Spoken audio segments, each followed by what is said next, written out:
Have you ever prayed until your chest felt tight, until the words ran out, and still nothing changed? No peace. No answer. Just the same quiet staring back at you. That silence is where the story begins. Not with doubt.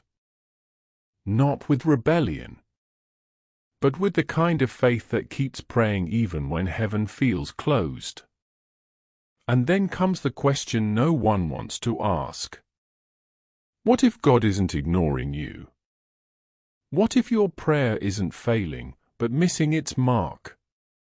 He has listened to broken families, watched devoted believers grow weary, and seen the same pain repeat itself in different lives.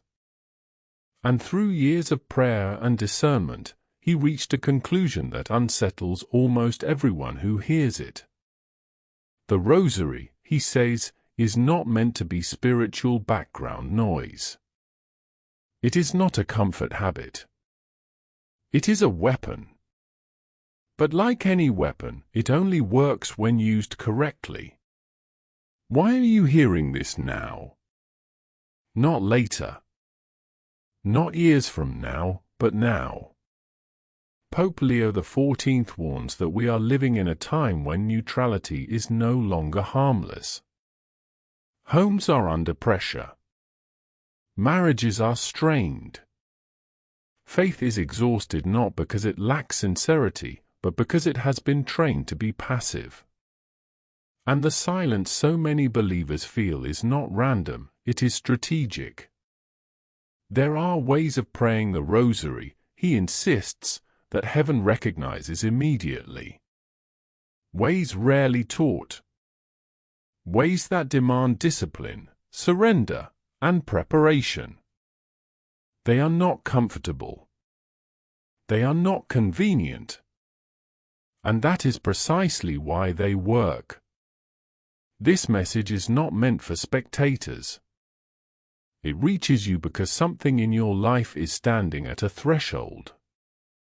And to understand why, we have to begin in the silence that came before the warning. Quick moment, subscribe now. It helps the channel grow and guarantees you never miss the next release. It begins in a quiet that feels heavier than noise. Not the peaceful kind, the kind that presses against your chest after the final Amen has already been spoken. The kind that lingers when you remain kneeling longer than usual, hoping that if you stay still enough, something might finally move. A warmth. A word. Even a flicker of reassurance. But nothing comes. You replay the prayer in your mind, searching for what you might have said wrong. You wonder whether you rushed it. Whether you lacked focus. Whether your heart was divided. And yet, you know the truth, you prayed with everything you had. You meant every word. You believed every promise. Still, the silence remained. This is where many faithful people quietly break, not by abandoning God, but by exhausting themselves trying to reach Him. They keep praying, but something changes inside. The words grow thinner. The hope becomes cautious. Prayer turns from expectation into obligation. From conversation into routine. And no one talks about this stage because it feels dangerous to admit. Dangerous to say that you believe and yet feel unheard. Most people assume this silence means one of two things: either God is testing them, or God is disappointed. Some blame themselves. Others accept the silence as normal and learn to live with it. Few consider a third possibility. What if heaven is not silent at all? What if the prayer itself is failing to arrive as intended? This question feels almost offensive when it first arises. It threatens everything a sincere believer has been taught. After all, isn't prayer about the heart? Isn't sincerity enough? Isn't God moved by effort alone?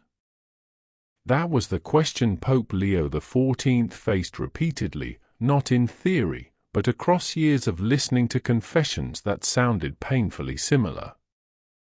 Different faces, different countries, different circumstances, but the same exhaustion. Mothers praying for children who were drifting further away. Husbands begging for peace in homes that felt constantly tense. Elderly believers who had prayed their whole lives and now wondered why their final years felt spiritually dry. They were not faithless people. They were disciplined, consistent, obedient. And yet, something was missing. Pope Leo XIV did not rush to comfort them with easy explanations. He did not tell them to pray harder or wait longer. Instead, he listened carefully enough to notice what others overlooked. Patterns. Moments when prayer intensified but resistance increased. Moments when distraction surged right before devotion. Moments when families experienced sudden conflict after recommitting to prayer. Over time, he became convinced of something unsettling: silence was rarely random. There was, he believed, an invisible pressure at work, one that thrived on fatigue, delay, and repetition without intention. A pressure that did not need believers to stop praying entirely. It only needed them to pray without force. This is where the Rosary enters the story.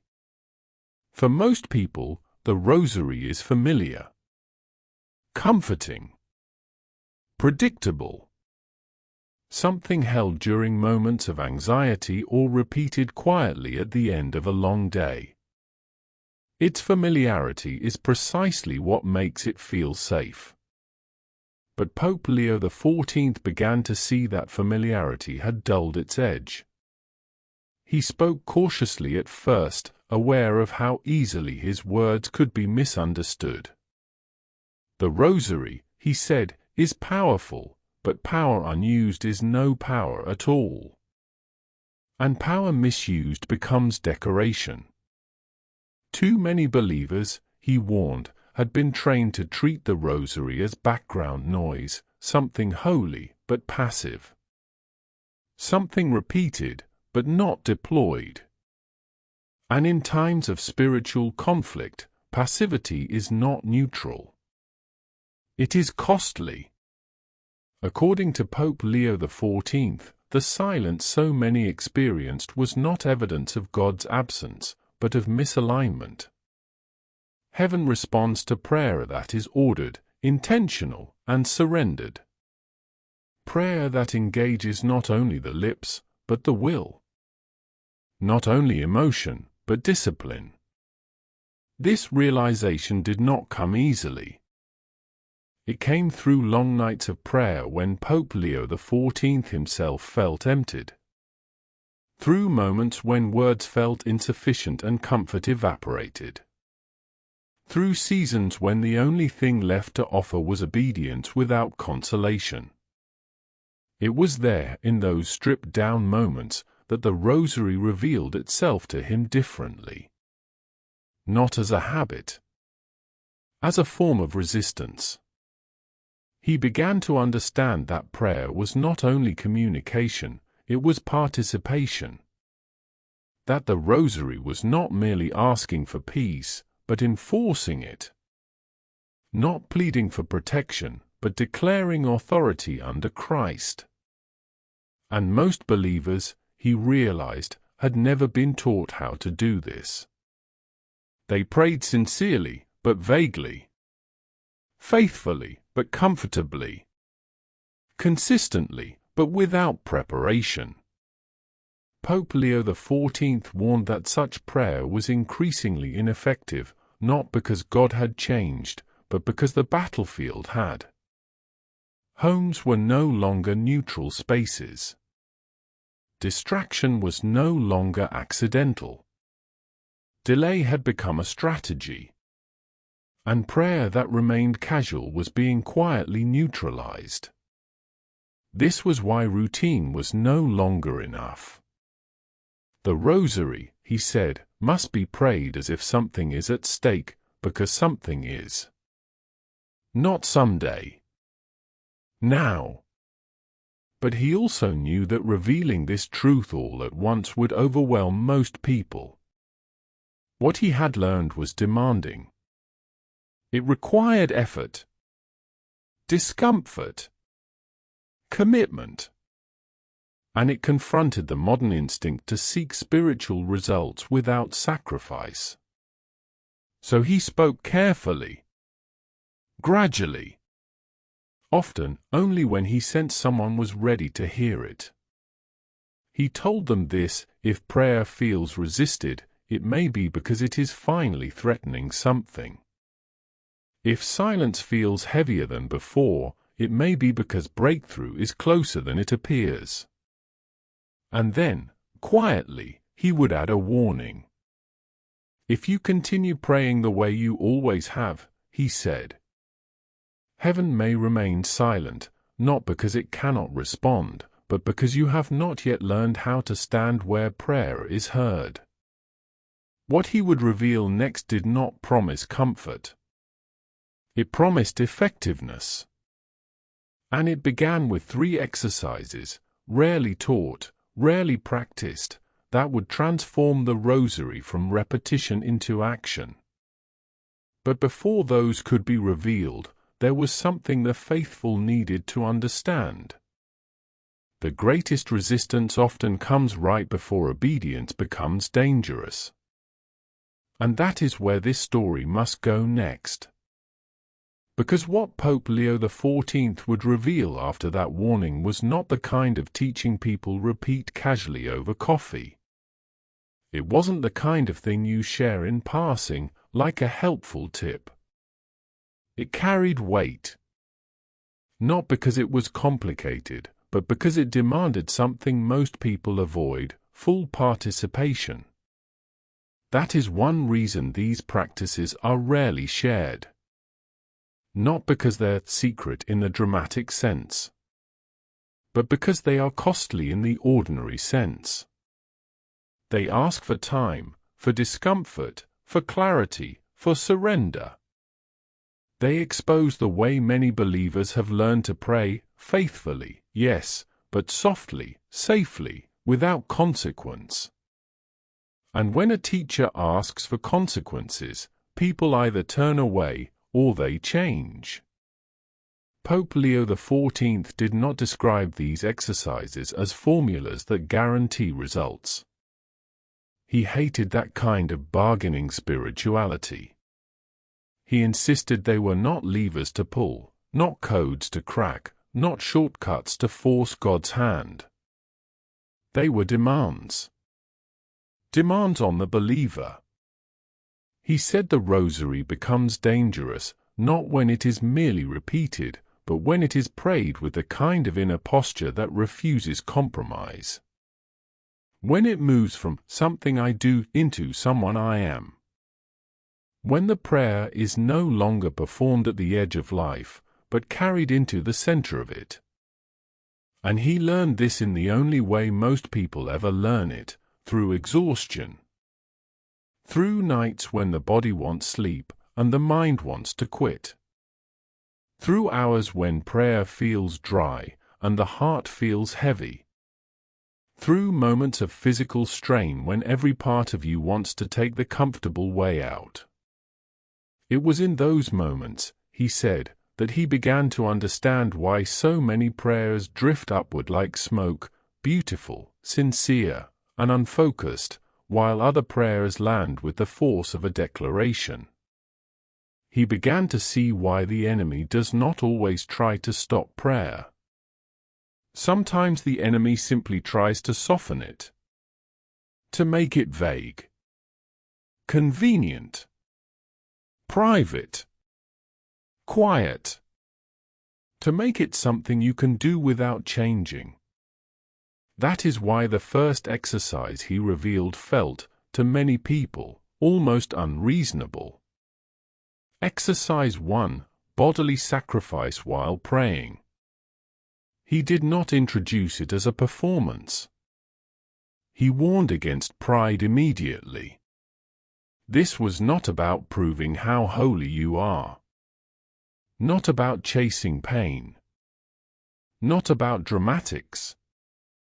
It was about alignment. He described it simply: kneel on the floor. Not the couch. Not the bed. The floor. And at certain moments, especially when asking for deliverance, protection, or conversion, extend your arms outward like a cross. The body, he said, must be brought into the offering. Not because God needs it, but because you do. Most people resist this the moment they hear it. Even good people. Especially good people. Because it confronts a truth we hate, comfort has trained us to avoid any devotion that costs us something. The mind immediately argues back. God doesn't need this. Isn't prayer about the heart? Isn't this excessive? Pope Leo XIV answered those objections with calm severity.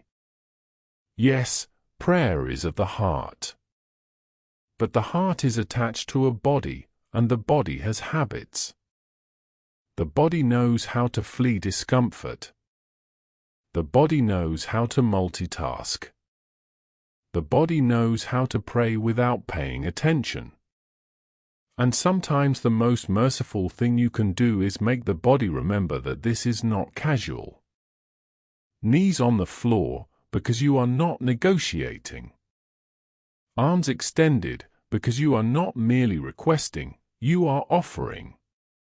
He said something else that unsettled people even more: discomfort is not the enemy of prayer.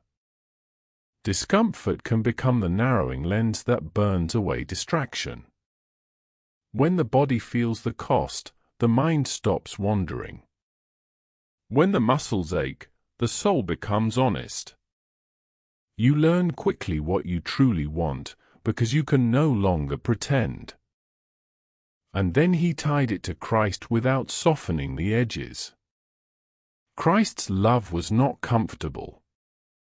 Christ's surrender was not convenient. If the Rosary is meant to unite you to Christ, then you should not be surprised when the Rosary asks you to step closer to the shape of the cross. Many people hearing this felt a surge of resistance, not only physical, but emotional. Because bodily sacrifice unmasks us. It shows us how quickly we bargain. How quickly we say a later. How quickly we look for spiritual victory without spiritual cost. And Pope Leo XIV said plainly, the Rosary becomes a weapon when you stop praying like a consumer and start praying like a soldier. Then came the second exercise, and it struck even closer to home, not to the knees, but to the mind. Exercise 2: Specific intentions for each mystery.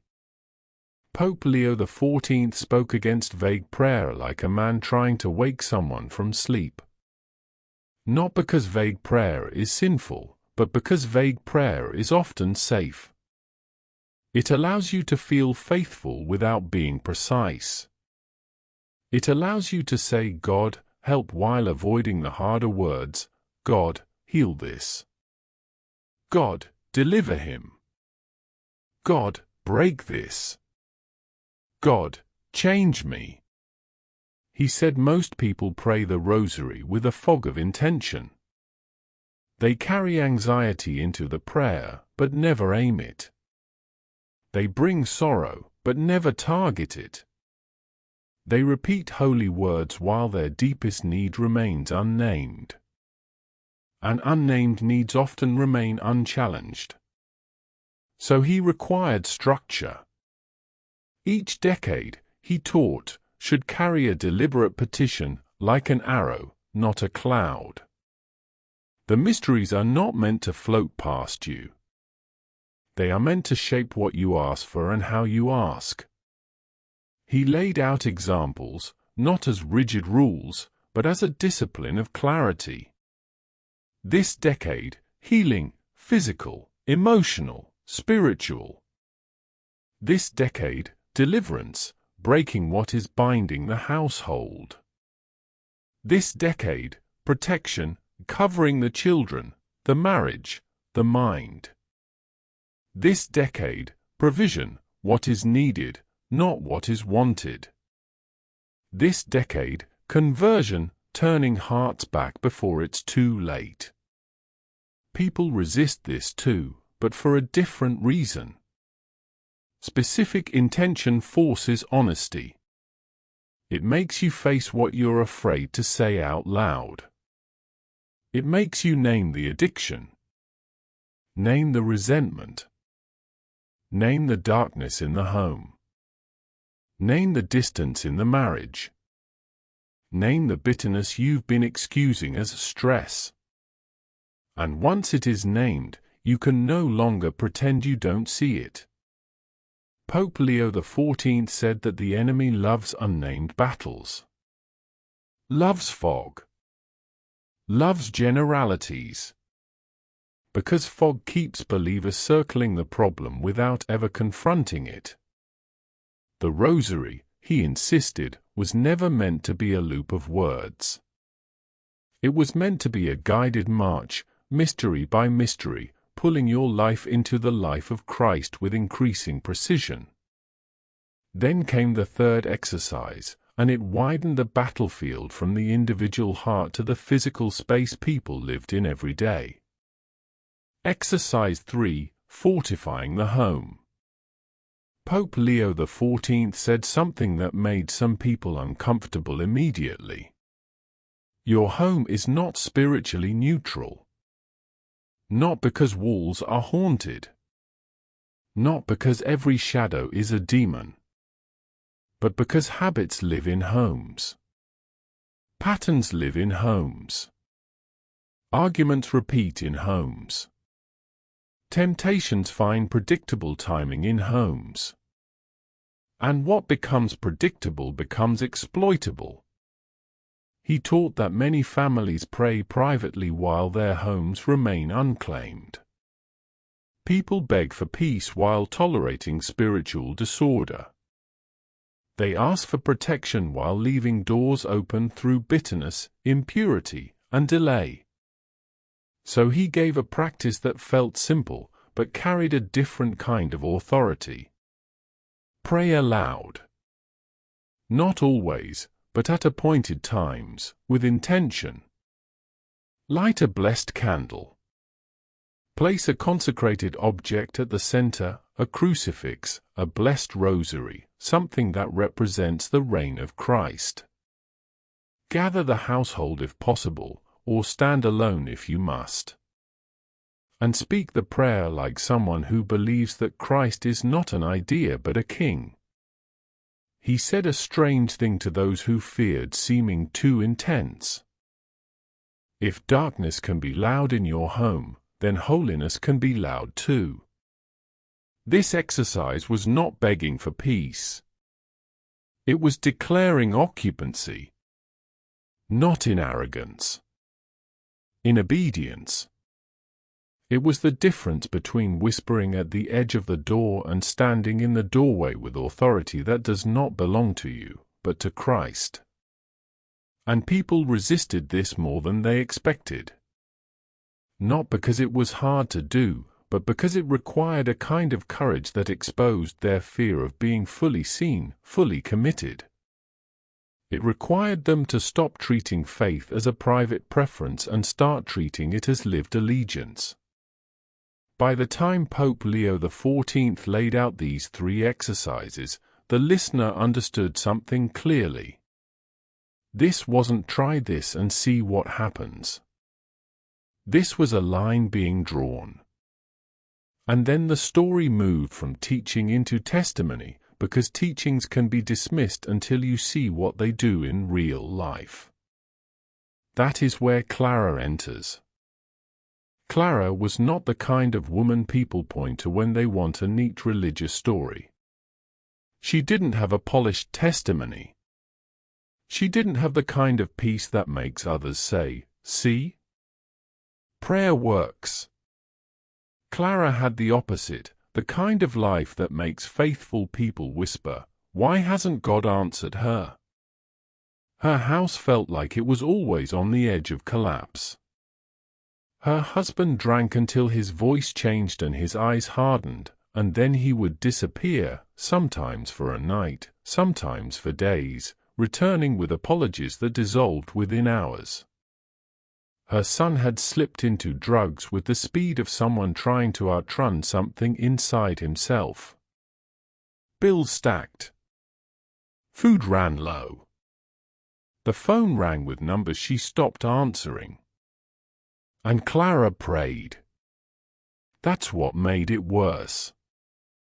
She prayed while washing dishes. Prayed in the car.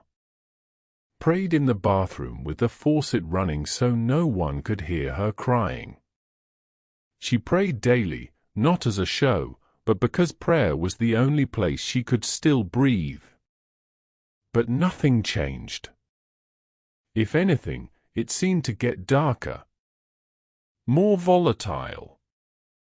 More humiliating. More hopeless. She did what people always do when prayer feels unanswered. She assumed she was doing something wrong. She examined herself for hidden sin, for lack of faith, for some invisible flaw that made heaven quiet. And still, silence. When Clara finally crossed paths with Pope Leo XIV, it wasn't in a moment of triumph. It was in the aftermath of another breaking point. Another fight. Another night of fear. Another morning of empty cupboards and shaking hands. She expected a blessing. A gentle encouragement. The kind of words that soothe without demanding anything. Instead, he listened.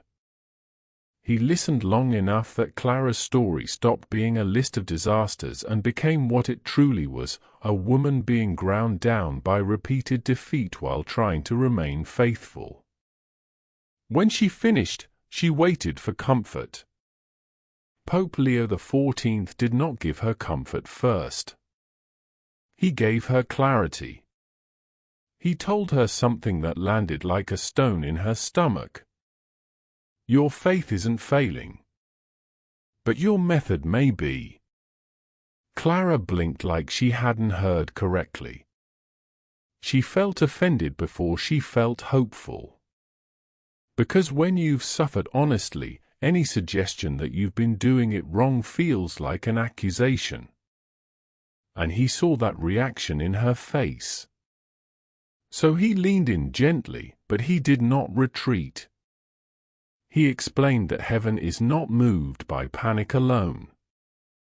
Not by repetition alone. Not by sorrow alone. Those things are real, holy, even, but they are not the same as surrender. And surrender is not a mood. It is a posture that shows itself in obedience. Then he asked her a question that cut deeper than any lecture. When you pray, do you pray as if you are watching, or as if you are fighting? Clara didn't know how to answer.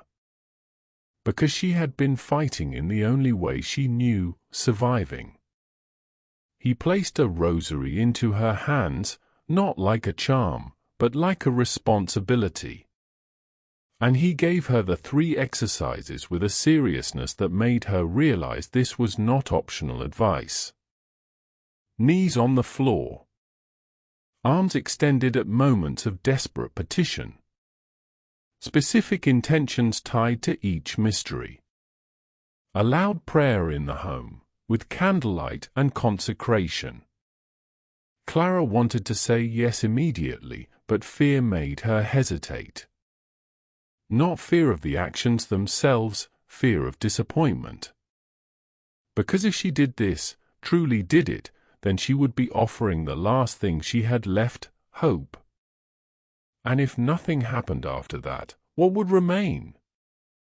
Still, she obeyed. The first night she tried the bodily sacrifice, she lasted less than 1 decade before her legs started trembling.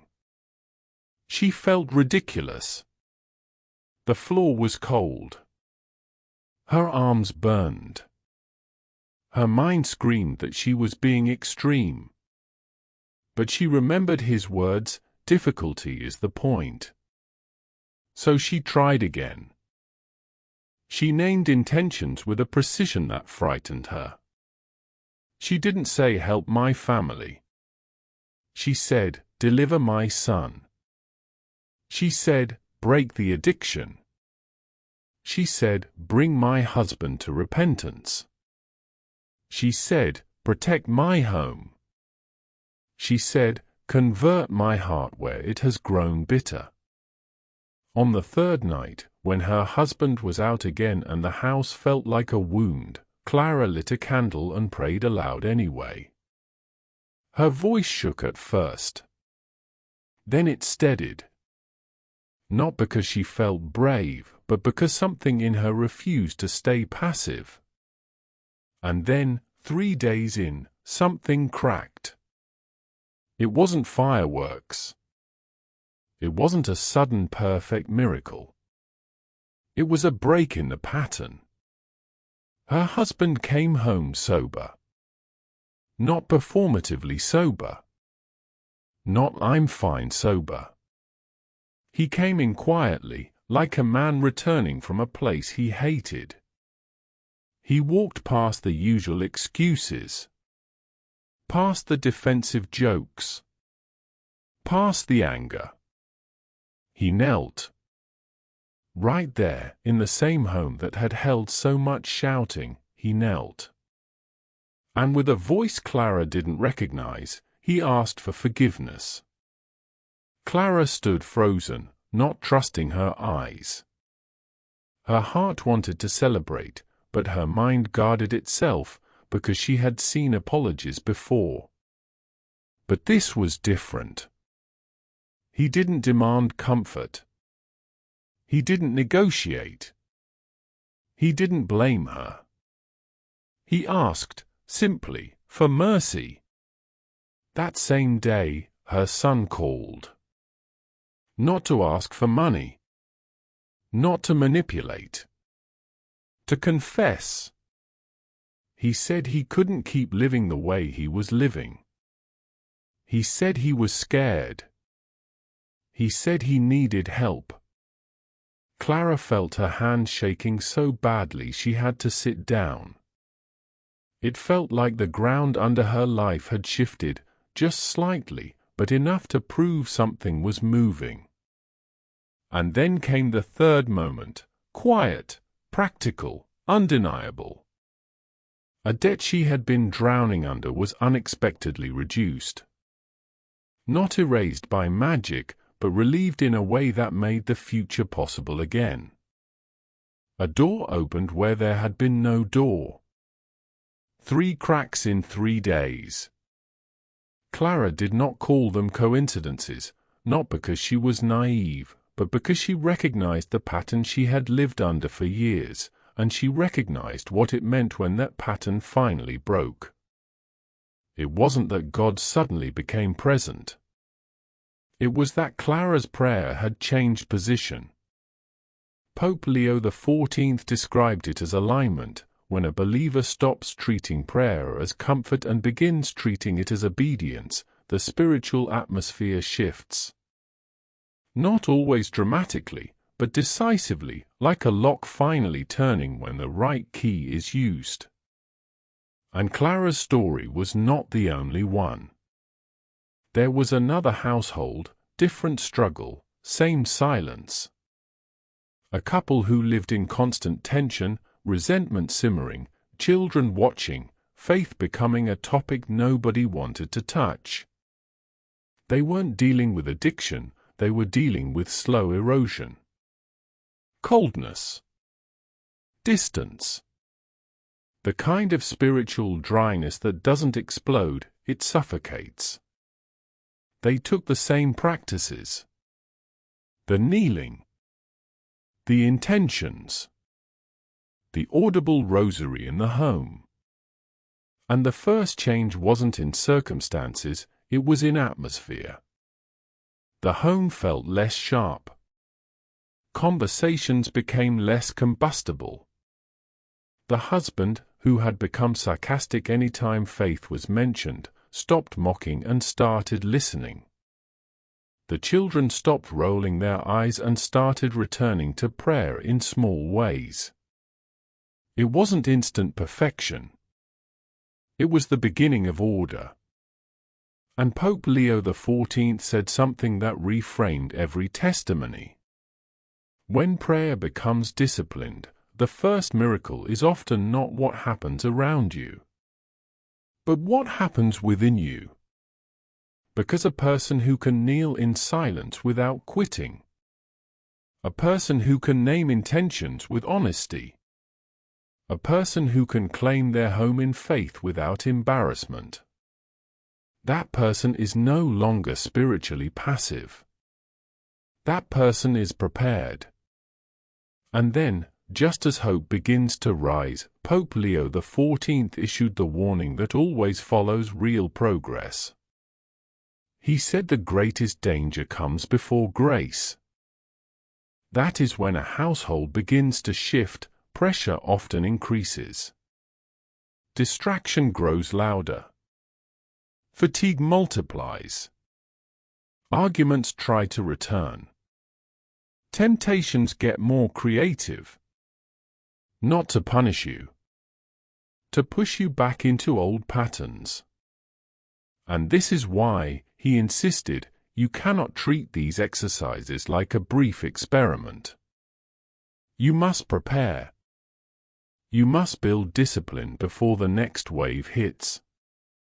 Because if you wait until the trial intensifies, you will be trying to learn warfare while already bleeding.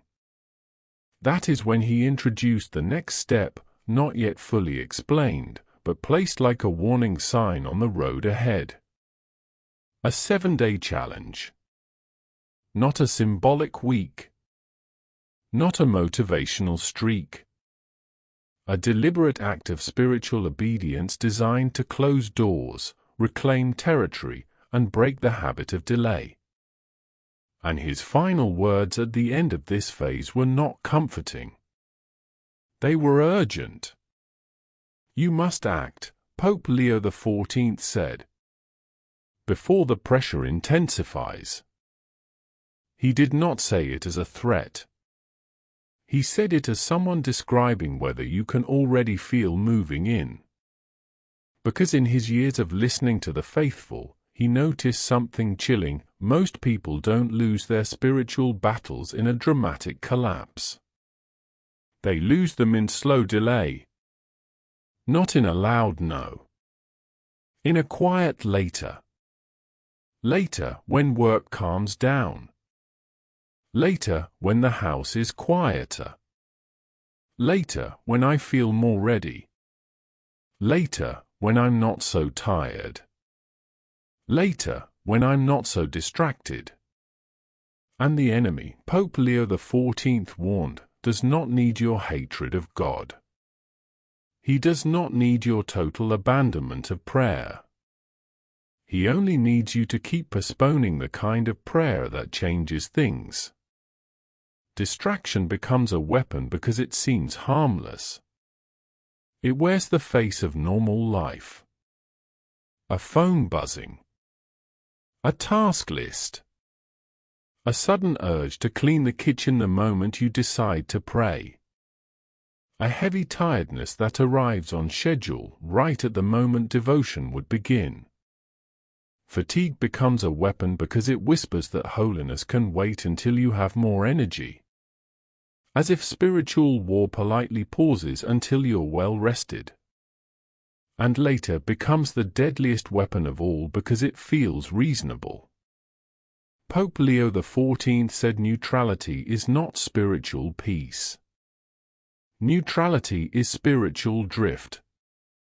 And drift always has a direction, even if you pretend it doesn't. Because while you delay, habits deepen. While you delay, resentment grows roots. While you delay, temptation becomes familiar.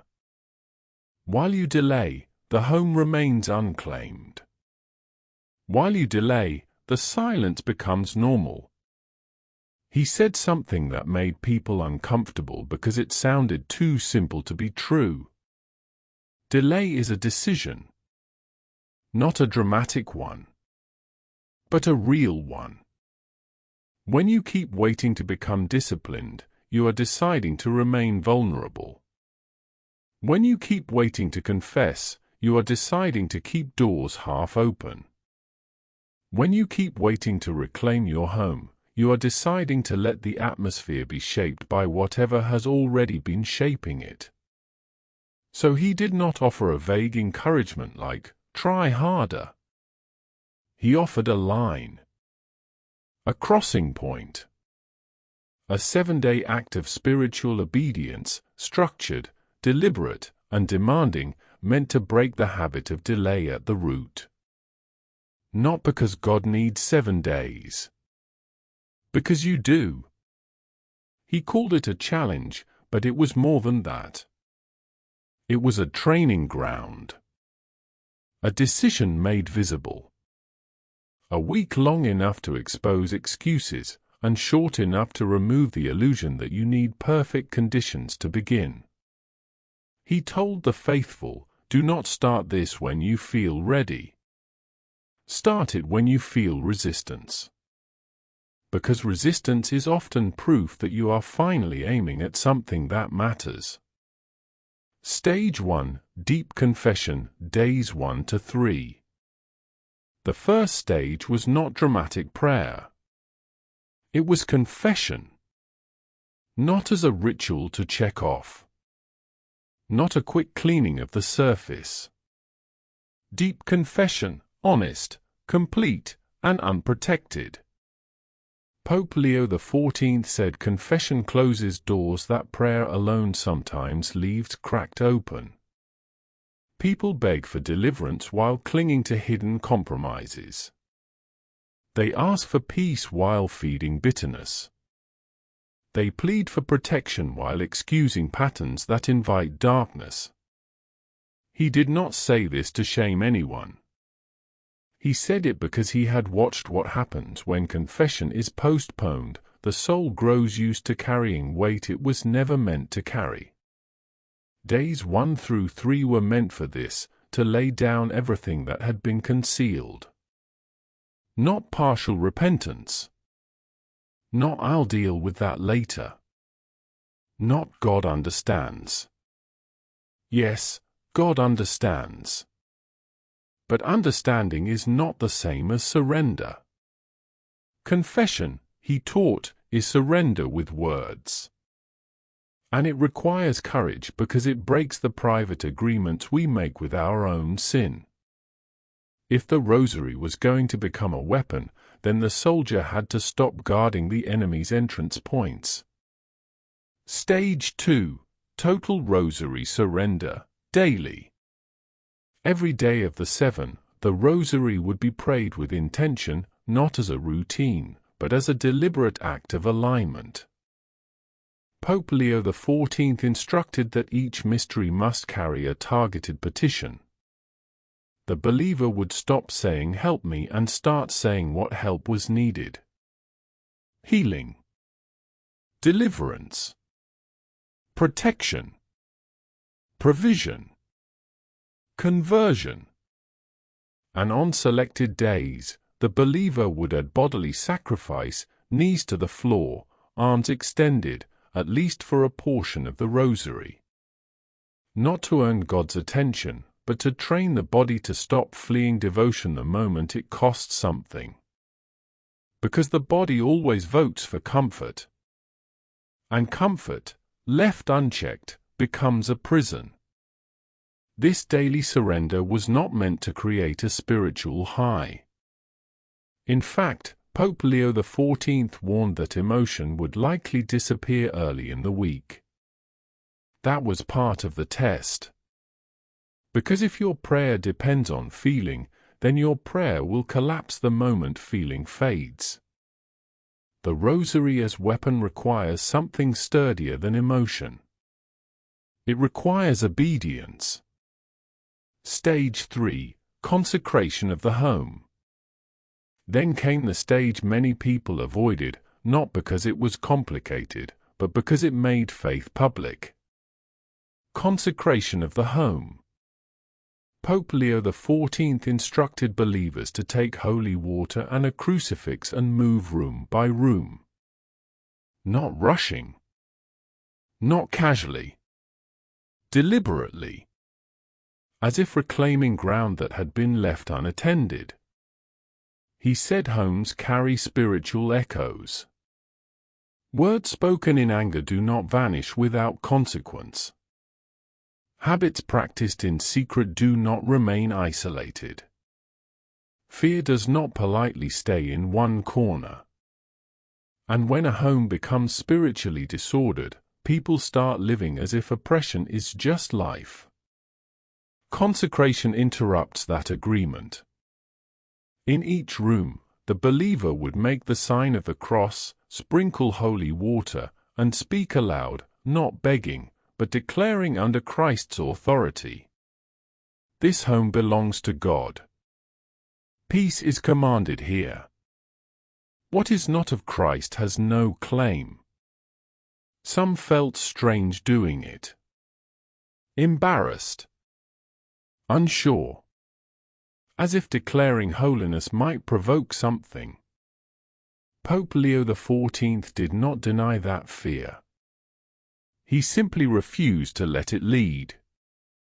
Because the goal was not comfort. The goal was alignment. And alignment always challenges what has been misaligned. By this point in the 7 days, most believers would feel pressure. Not always supernatural pressure. Often, ordinary pressure. Fatigue. Irritability. Sudden distractions. A strange heaviness at prayer time. Arguments in the home. A strong urge to skip a day just this once. Pope Leo XIV said these moments must be interpreted correctly. This is not proof you should stop. This is often proof that you are finally crossing the line. And then he named the 4th stage, the stage that would make the week feel like a point of no return. 3 nights of spoken rosary warfare. Stage for 3 nights of spoken rosary warfare. On 3 nights within the 7, Pope Leo XIV instructed believers to pray aloud with deliberate seriousness. Candlelight. A consecrated object at the center. The Rosary spoken, not whispered. Psalm 91 proclaimed as a shield. Not performed for drama. Not to frighten anyone. Not to turn prayer into theater. But to do something many believers rarely do, speak faith into a space that has been dominated by fear, tension, temptation, or despair. He said something that redefined the entire week. There are moments when the soul must stop asking permission to be free. Not because God is stingy. Because bondage is bold. Bondage does not knock politely. It settles in. It normalizes itself. It teaches a family to live under pressure and call it just stress. It teaches a person to accept anxiety as personality. It teaches a home to carry heaviness like furniture. Spoken prayer interrupts that normalization. So on those 3 nights, the believer would end with a declaration of dominion, not arrogance, not superstition, but a spoken alignment with Christ. Peace lives here. This home is under God. What is evil has no claim. What is hidden must leave. What is broken will be restored. And Pope Leo XIV warned them, do not expect immediate fireworks. Do not demand instant spectacle. That kind of impatience is another form of bargaining, another way the heart tries to control what only obedience can receive. Because the real battle of the 7 days is not whether heaven can respond. It is whether the believer can endure long enough to remain aligned. By the middle of the week, the cost becomes undeniable. Not always because life gets worse, but because the believer becomes more aware. When you choose discipline, your excuses get louder. When you choose surrender, your pride resists. When you choose clarity, your inner fog fights back. Some nights you feel nothing. Not warmth. Not peace. Not reassurance. Just the repetition of prayer and the stubborn fact of your own fatigue. And that is where most people quit. Not because they stop believing. Because they stop enduring. Pope Leo XIV said perseverance is the language heaven recognizes most clearly, not because God is impressed by effort, but because perseverance proves the heart is no longer governed by moods. This is why he told them to expect resistance. A sudden heaviness at the exact hour they plan to pray. A random argument in the home that escalates quickly. A strong temptation to delay confession. A wave of cynicism, this isn't doing anything. He taught them to answer that cynicism with a simple refusal. I am not praying because I feel power. I am praying because I have chosen obedience. And often, the first miracles of the week are quiet. A softened conversation. A calmer atmosphere. A moment of self-control where there used to be eruption. A sudden openness in someone who has been closed for years. These are not small things. These are early signs that order is returning. Because when heaven responds, it does not always start with spectacle. It often starts with structure. By the end of the 7 days, something changes that cannot be reduced to a miracle happened. The believer changes. The Rosary stops being an emergency lever pulled in desperation. It becomes a daily discipline, like breathing, like guarding a door, like keeping a lamp lit. The person who once prayed only when afraid begins praying when steady. The person who once avoided discomfort begins to understand its purpose. The person who once relied on emotional momentum begins to rely on decision. And that is the identity shift Pope Leo XIV wanted more than anything. Because a believer who prays only in crisis will always return to crisis. But a believer who becomes consistent becomes watchful. Prepared. Difficult to deceive. Hard to dislodge. The Rosary, in this transformed life, is no longer a habit that fits into leftovers of time. It becomes the spine of the day.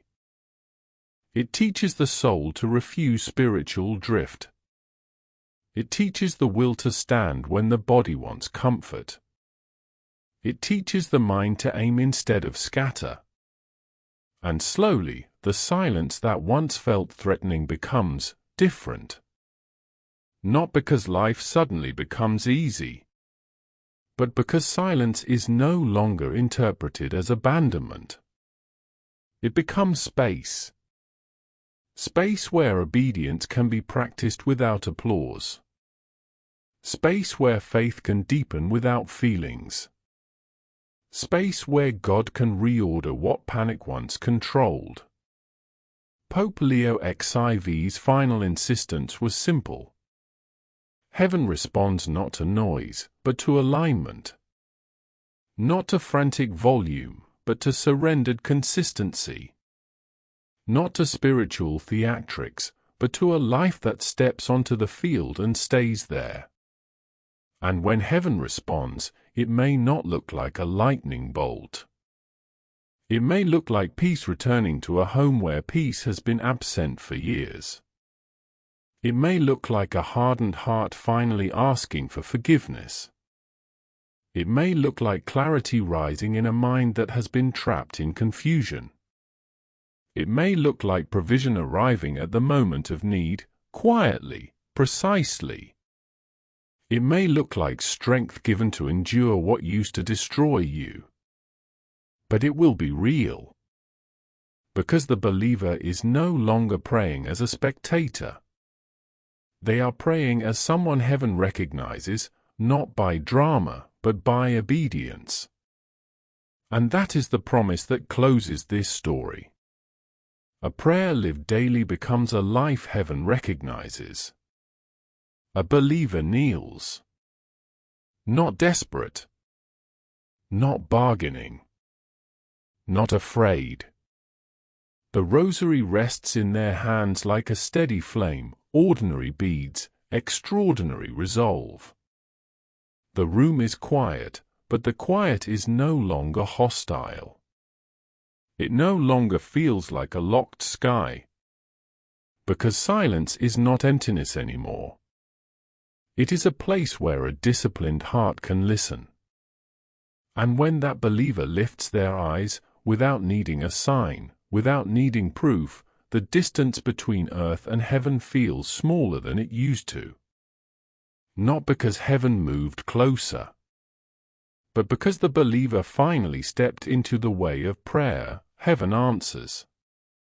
Before you go, subscribe, drop a comment with where you're watching from, and share your thoughts.